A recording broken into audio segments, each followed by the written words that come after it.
पश्चिम बंगाल में शिक्षक भर्ती घोटाले का मुद्दा तूल पकड़ता जा रहा है। सुप्रीम कोर्ट के फैसले के बाद से भर्ती घोटाले को लेकर बीजेपी ममता सरकार और ज्यादा हमलावर है। ममता बनर्जी से अब बीजेपी इस्तीफे की मांग कर रही है।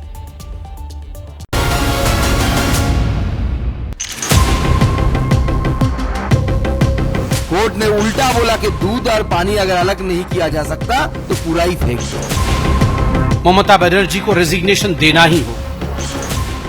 बंगाल में शिक्षक भर्ती घोटाले पर ममता सरकार को सुप्रीम झटके ने बीजेपी को बैठे बिठाए बंगाल सरकार के खिलाफ हमले का बड़ा हथियार दे दिया है। शिक्षकों की भर्ती में घोटाले पर तो बीजेपी हमलावर है ही, वो ममता के उस बयान पर निशाना साध रही है जिसमें ममता ने सुप्रीम कोर्ट के फैसले को दिल से न मानने की बात कही। किसी मुख्यमंत्री की हिम्मत हो सकती है ऐसे, वो सुप्रीम कोर्ट के लिए कहे कि हम सुप्रीम कोर्ट के ऑर्डर को नहीं मानेंगे। दिस इज हिटलरशिप, ये होता है डिक्टेटरशिप। जो खरीदना है, आपको टीचर खरीदना है, नौकरी खरीदना है, सैंड लेके नदी से बेचना है, जो चाहे आप कर सकते हैं, सिर्फ पैसा देना है।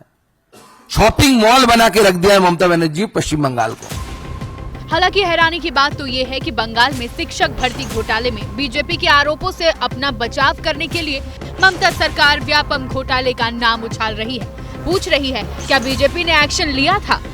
तो व्यापम स्कैम में किसने इस्तीफा दिया था? कोई इस्तीफा दिया था क्या?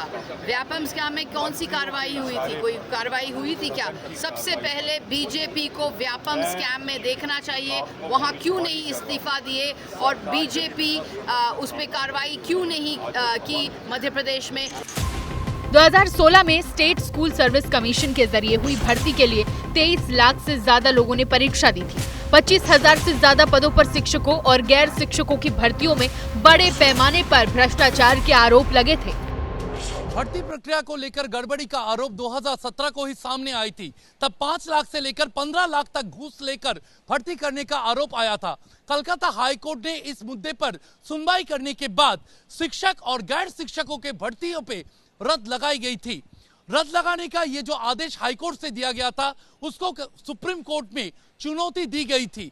सुप्रीम कोर्ट ने भी लंबी सुनवाई के बाद 2025 के 3 अप्रैल को हाईकोर्ट का जो आदेश था उसको सही माना और शिक्षक भर्ती के इस प्रक्रिया पे रद्द लगाया गया है।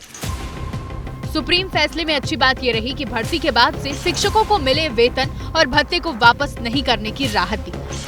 इसके साथ ही 3 महीने में नई भर्ती प्रक्रिया पूरी करने के लिए कहा है।